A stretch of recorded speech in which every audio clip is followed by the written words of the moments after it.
नमस्कार दोस्तों, आप सभी का स्वागत है। आज हम आपको ऐसे 7 कार्यों के बारे में बताने जा रहे हैं जो नवरात्रि के इन 9 दिनों में किसी भी मनुष्य को भूल से भी नहीं करना चाहिए। दोस्तों, नवरात्रि का नाम सुनते ही माता रानी के भक्तों का मन प्रसन्नता से भर जाता है। माता रानी के दर्शन के लिए सभी आतुर हो जाते हैं। नवरात्रि का पर्व इतना अद्भुत होता है कि इन 9 दिनों में सभी मनुष्य माता रानी की भक्ति में डूब जाते हैं। दोस्तों, अश्विनी मास के अमावस्या के पितर पक्ष की समाप्ति होते ही अश्विनी मास के शुक्ल पक्ष के प्रतिपदा तिथि से नवरात्रि का आरंभ हो जाता है। इस बार शारदीय नवरात्रि की शुरुआत 15 अक्टूबर से होने जा रही है और समापन 24 अक्टूबर को होगा। नवरात्रि की 9 दिनों में माता रानी की अलग अलग रूपों की पूजा आराधना की जाती है। नवरात्रि में माता रानी को प्रसन्न करने के लिए तरह तरह के उपाय किए जाते हैं। कुछ लोग माता रानी के लिए व्रत एवं उपवास रखते हैं, दान धर्म करते हैं, वहीं कुछ लोग माता रानी के लिए यज्ञ अथवा हवन करवाते हैं। ऐसे कई प्रकार के कार्य होते हैं जिन्हें करके हम माता रानी के प्रति अपनी श्रद्धा प्रकट कर सकते हैं। जो भी सच्चे मन से मां को पुकारता है, मां उसे कभी भी अनसुना नहीं करती हैं। किंतु दोस्तों, शास्त्रों में ऐसे भी कार्यों के बारे में बताया गया है जो मां दुर्गा को अप्रिय होते हैं। इन कार्यों को करने वाले व्यक्ति पर मां दुर्गा क्रोधित हो जाती हैं। माता के क्रोध के सामने खड़े होने की क्षमता स्वयं देवताओं के पास भी नहीं था। मनुष्य की पूजा अर्चना से माता जितनी जल्दी प्रसन्न होती हैं, उतनी ही जल्दी माता रुष्ट भी हो जाती हैं। आज हम आपको ऐसे 7 कार्यों के बारे में बताने जा रहे हैं जो नवरात्रि की 9 दिनों में किसी भी मनुष्य को भूल कर भी नहीं करना चाहिए। तो चलिए जान लेते हैं वह कौन से कार्य हैं जिन्हें नवरात्रि में करना अशुभ माना गया है। सबसे पहला कार्य, स्त्री का अपमान करना। दोस्तों, आप सभी से विनती है कि आप नवरात्रि में किसी भी स्त्री का अपमान न करें। हिंदू धर्म में स्त्रियों का माता रानी के रूप में माना जाता है। स्त्रियां माता रानी का ही अंश होती हैं। माता रानी स्त्रियों का सम्मान करने वाले मनुष्य पर सदैव ही अपनी कृपा बरसाती हैं। स्त्रियां स्वयं की खुशियों का त्याग करके आपके घर को स्वर्ग बनाती हैं।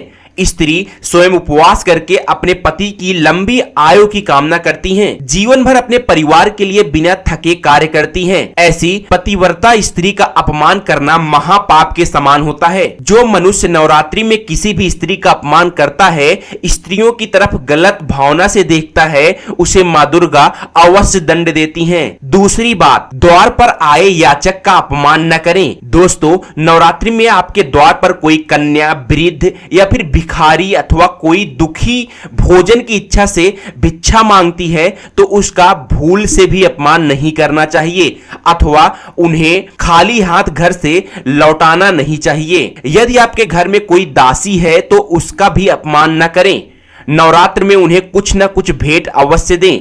इससे मां दुर्गा अत्यंत प्रसन्न होती हैं और आपकी हर मनोकामना को पूर्ण करती हैं। तीसरी बात, नवरात्रि के इन 9 दिनों में किसी भी प्रकार का अनिष्ट कार्य न करें, जैसे झूठ बोलना, पैसे की चोरी अथवा धोखेबाजी करना, निष्पाप पशुओं को सताना, किसी गरीब को नीचा दिखाना आदि कार्य भूल कर भी न करें। माता रानी को ऐसे कार्य करने वाले लोग बिल्कुल भी पसंद नहीं होते हैं। ऐसे कार्य राक्षसी प्रवृत्ति के होते हैं जिससे मां अत्यंत क्रोधित हो जाती हैं। चौथी बात, तामसिक आहार का सेवन। दोस्तों, नवरात्रि में इस बात का विशेष ध्यान रखना चाहिए कि आप भूल से भी तामसिक आहार का सेवन न करें, जैसे मांस, मदिरा इत्यादि। साथ ही लहसुन, प्याज आदि भी तामसिक चीज ही होती हैं। उन्हें भी ग्रहण करना उचित नहीं होता है।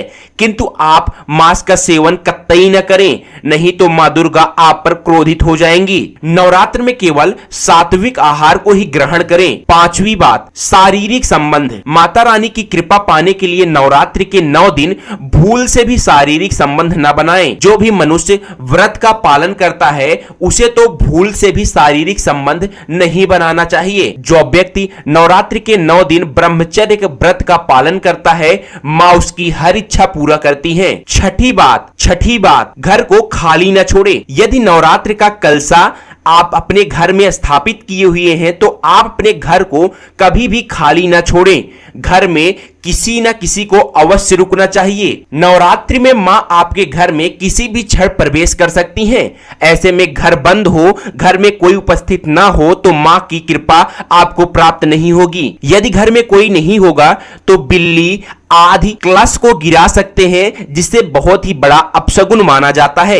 इसलिए घर को कभी भी खाली नहीं छोड़ना चाहिए। साथ ही विष्णु पुराण के अनुसार नवरात्रि में दिन में सोना वर्जित माना गया है। सातवीं बात, नवरात्रि में बाल तथा नाखून आदि काटने की मनाही की गई है। साथ ही नवरात्रि के 9 दिन चमड़े की वस्तु का प्रयोग बहुत ही वर्जित माना गया है, क्योंकि ये चीजें पशुओं को मारकर बनाई जाती हैं। नवरात्रि का व्रत धारण करने वाले व्यक्ति को इन नियमों का कठोरता से पालन करना चाहिए। तो दोस्तों, आप भी नवरात्रि के 9 दिन ये कार्य भूल से भी ना करें। उम्मीद है आपको यह जानकारी अच्छी लगी होगी।